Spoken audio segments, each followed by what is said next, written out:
Everyone, మనం TET and DSC English కాంటెంట్ని discuss చేసుకుంటున్నాం. గత వీడియోలో noun and its type discuss చేసుకున్నాం. ఈరోజు వీడియోలో మనం ప్రొనౌన్స్ అండ్ ఇట్స్ టైప్ మనం డిస్కస్ చేసుకోబోతున్నాం. ఫ్రెండ్స్, నా ఛానల్ ఎవరైనా సబ్స్క్రైబ్ చేసుకోకపోతే దయచేసి నా ఛానల్ సబ్స్క్రైబ్ చేసుకోండి. Please like and share my videos. Friends, pronouns. What are pronouns? Pronouns అంటే ఏమిటి అంటే, చూడండి ఫ్రెండ్స్, ప్రతిదానికి కూడా ఒక పేరు ఉంటుంది అని చెప్పుకున్నాం. దే ఆర్ కాల్డ్ నౌన్స్ అని చెప్పుకున్నాం. మరి ఆ నౌన్కు బదులుగా మనం ఏదైతే వాడతామో, నౌన్కు బదులుగా ఏదైతే వాడతామో అదే ప్రొనౌన్ అవుతుంది. So pronoun is used instead of noun. అంటే నౌన్కు బదులుగా ఏది వాడినా సరే అది ప్రొనౌన్ అవుతుంది. సో సీత అనేటువంటి ఒక నౌన్ ఉంటే ఆ సీత అనడానికి బదులు మనం షీ అనేటువంటి వర్డ్ తీసుకోవచ్చు. సో సీత అనేటువంటి నౌన్కి బదులుగా షీ అనేటువంటి మరొక పదాన్ని తీసుకున్నాను, ఇది ప్రొనౌన్ అవుతుంది. అయితే ఈ ప్రొనౌన్స్ అనేవి మనకి 10 టైప్స్లో ఉన్నాయి. 10 టైప్స్ ఉన్నాయి. ఆ 10 టైప్స్ ఏమిటి? ఫస్ట్ లేబుల్స్ చదివి ప్రతి ఒక్కదాని గురించి వివరంగా చెప్తా. First personal pronouns, relative pronouns, possessive pronouns, reflexive pronouns, intensive pronouns otherwise emphatic pronouns, indefinite pronouns, demonstrate pronouns, distributive pronouns, interrogative pronouns and reciprocal pronouns. Total 10 types ఉన్నాయి. అసలు వేటిని రిఫ్లెక్సివ్ ప్రొనౌన్స్ అంటారు, వేటిని రెసిప్రోకల్ ప్రొనౌన్స్ అంటారు, అలాగే వేటిని ఎంఫెటిక్ pronounce అంటారు, ఇవన్నీ కూడా మీకు ఇప్పుడు వివరంగా చెప్తాను. Friends, say the very first one is personal pronouns. Personal pronouns take persons and things. Personal pronouns మనం పర్సన్స్కి మరియు థింగ్స్ రెండింటికి కూడా వాడుకోవచ్చు. See, what are the personal pronouns?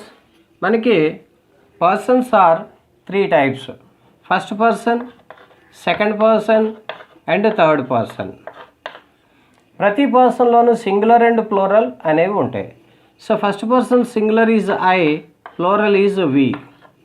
Second person singular is you, plural also you. Third person singular he, she and it, plural they. Plural they. Okay friends, here I, we first person, you and you second person, third person he, she, it and they. So these are all called personal pronouns. Friends, ఈ personal pronouns మనం persons and things, people and things రెండిట్లకి కూడా వాడవచ్చును. That is about personal pronouns. Now we're going to learn about relative pronouns. See friends, relative pronouns. See, we use relative pronouns. What are the relative pronouns? Who, whom, whose, which and that. So these are relative pronouns. ఈ relative ప్రొనౌన్స్ని దేనికి ఉపయోగిస్తాము అంటే, ఆ సెంటెన్స్లోని సబ్జెక్టుని కానీ ఆబ్జెక్టుని కానీ మిగిలిన ఇన్ఫర్మేషన్తో relation చెప్పడానికి మనం ఈ రిలేటివ్ ప్రొనౌన్స్ అనేవి ఉపయోగిస్తాం. ఫర్ ఎగ్జాంపుల్, సో ఇక్కడ ఎగ్జాంపుల్ ఏంటంటే, he is mister Ravi, who is my brother, otherwise who is my boss. చూడండి, మై బాస్ అనేటువంటి ఒక ఇన్ఫర్మేషన్ని, మా బాస్ ఎవరో చెప్పాలి అనుకున్నటువంటి ఇన్ఫర్మేషన్ సో అతను ఎవరు అని చెప్పడానికి నేను ముందు అతని పేరు ఇంట్రడ్యూస్ చేసి ఆ పేరుకి నా బాస్కి ఉన్నటువంటి రిలేషన్ చెప్పడం జరిగింది. సో ఇలాంటి సందర్భంలో మనం ఏం వాడతామంటే రిలేటివ్ ప్రొనౌన్ అనేది వాడుకుంటాం. ఓకే ఫ్రెండ్స్, ఈ రిలేటివ్ ప్రొనౌన్స్ మనకి defining and non defining relative pronounce అని రెండు రకాలుగా ఉంటాయి. Defining and non defining relative pronounce అనేటువంటి రెండు రకాలుగా ఉంటాయి. ఆల్రెడీ ఈ defining and non defining relative pronounce మీద వీడియో చేసి ఉన్నాను. సో ఆ వీడియోని మీరు చూడండి. Now possessive. పొజెసివ్ అంటే ఏమిటి? Having something or being the owner of something. ఏదైనా ఒక వస్తువుకి లేదా ఒక ప్రదేశానికి లేదా ఒక వ్యక్తికి మనతో ఉన్నటువంటి సంబంధం అంటే ఏంటి? Possessiveness, ownership. పలానా వ్యక్తి మా బ్రదర్, లేదా నాకొక ఇల్లు ఉంది, లేకపోతే ఈ ఇల్లు నా యొక్క ఇల్లు. సో ఇలా చెప్పడానికి మనం పొజెసివ్ ఫార్మ్స్ వాడుకుంటాం. అంటే ఈ పొజెసివ్ ఫార్మ్స్ ఎలా వాడుకుంటామంటే పర్సనల్ ప్రొనౌన్స్తో కలిపి వాడుకోవాలి. ఎలా చూడండి, పర్సనల్ ప్రొనౌన్స్లో ఐ ఉందనుకోండి, అక్కడ మై అనేది పొజెసివ్ ప్రొనౌన్ అవుతుంది, లేదా మైన్ అవుతుంది. అలాగే చూసుకుంటే వి అనేది తీసుకుంటే అవర్ ఆర్ అవర్స్. అలాగే యు అనేది తీసుకుంటే your or yours, your or yours. అలాగే మనకి మిగిలినవి అంటే హీ తీసుకుంటే హిజ్ అండ్ హిజ్, షీ తీసుకుంటే హెర్ అండ్ హెర్స్, ఇట్ తీసుకుంటే ఇట్స్ అండ్ ఇట్స్, రెండు కూడా ఇట్సే. దే తీసుకుంటే their and theirs, their and theirs. So వీటిని మనం పొజెసివ్ ప్రొనౌన్స్ అని అంటాం. వీటిని ఎలా వాడతాము అంటే ఒక ఎగ్జాంపుల్ చూడండి. This is my book, this is my book అంటే మై అనేది అప్పుడు ఎలా వాడతామంటే ఒక ఎట్రిబ్యూటివ్గా వాడతాం. అంటే మై బుక్ అని వాడతాం, మై బుక్. మరి మైన్ ఎలా వాడాలి అంటే this is a book of mine, this is a book of mine. So ఆ రకంగా వాడుకోవాలి. ఎట్రిబ్యూటివ్ అంటే నౌన్కి ముందు వాడుకోవాలి. మరి ఈ ప్రొనౌన్స్ వాడుకునేటప్పుడు, పొజెసివ్ ప్రొనౌన్స్ వాడుకునేటప్పుడు సెంటెన్స్కి చివర వాడుకోవాలి. అంటే this is a book of ours, this is a book of yours, this is a book of his. So మనం సెకండ్ చెప్పుకున్నటువంటివన్నీ కూడా చివరిలో ఉండాలి. అదే ఫస్ట్ అయితే my, our, your, his, her, its, their అనేటువంటి టర్మ్స్ అన్నీ కూడా నౌన్కి ముందు ఉండాలి, ఎట్రిబ్యూటివ్గా వాడాలి. ఓకే ఫ్రెండ్స్,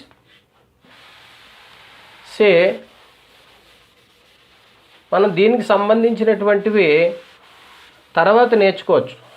అంటే ఇప్పుడు ఈ ఎట్రిబ్యూటివ్ ప్రొనౌన్స్ ఏవైతే ఉన్నాయో వాటిని యాడ్జెక్టివ్స్గా వాడుకుంటాం. సో ఆ యాడ్జెక్టివ్స్గా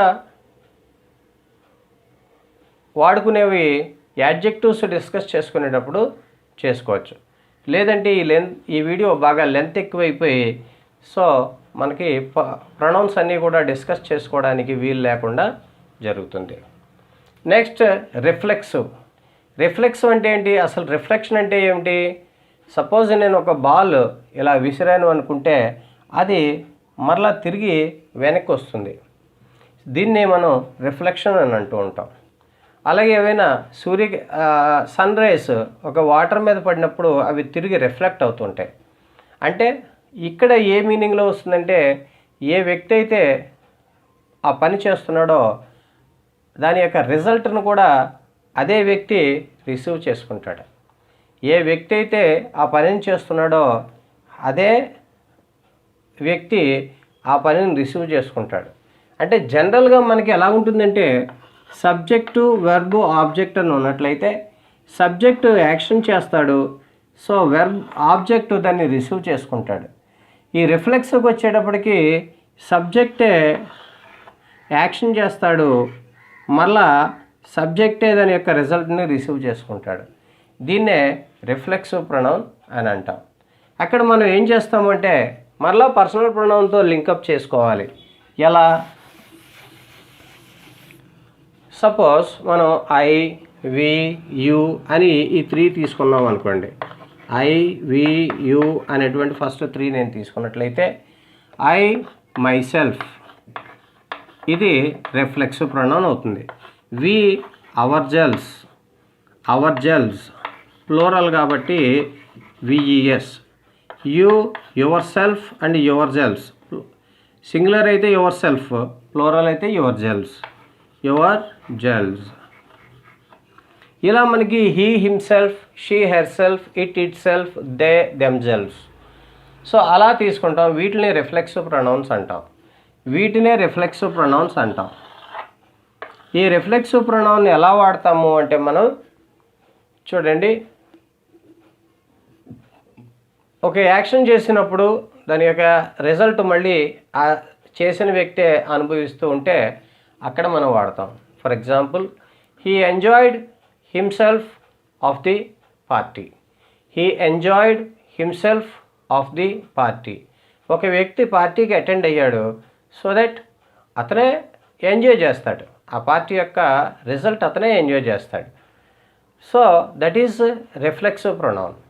అయితే ఇక్కడ రిఫ్లెక్సివ్ ప్రొనౌన్ యొక్క స్ట్రక్చర్ ఎలా ఉంటుంది అంటే subject plus verb plus reflexive pronoun ఉంటుంది. మరి దాని ప్రక్కనే ఎంఫటిక్ ప్రొనౌన్ అని ఉంది. సేమ్ ఫామ్ని మనం ఎంఫటిక్లో కూడా వాడుకుంటాం. ఎంఫటిక్ అంటే ఏంటి?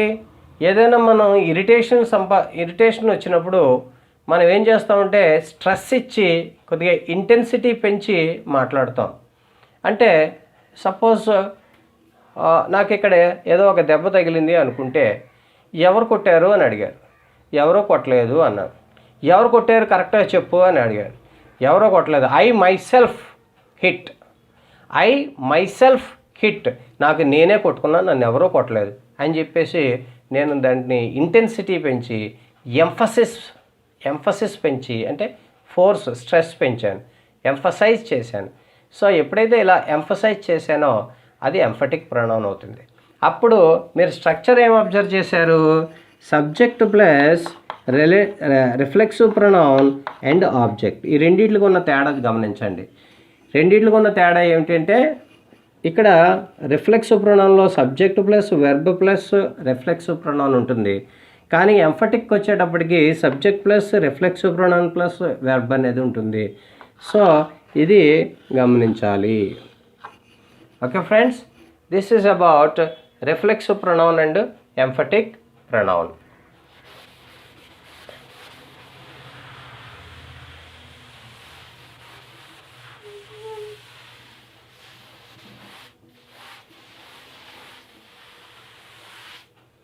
See friends, now we are going to discuss indefinite pronouns.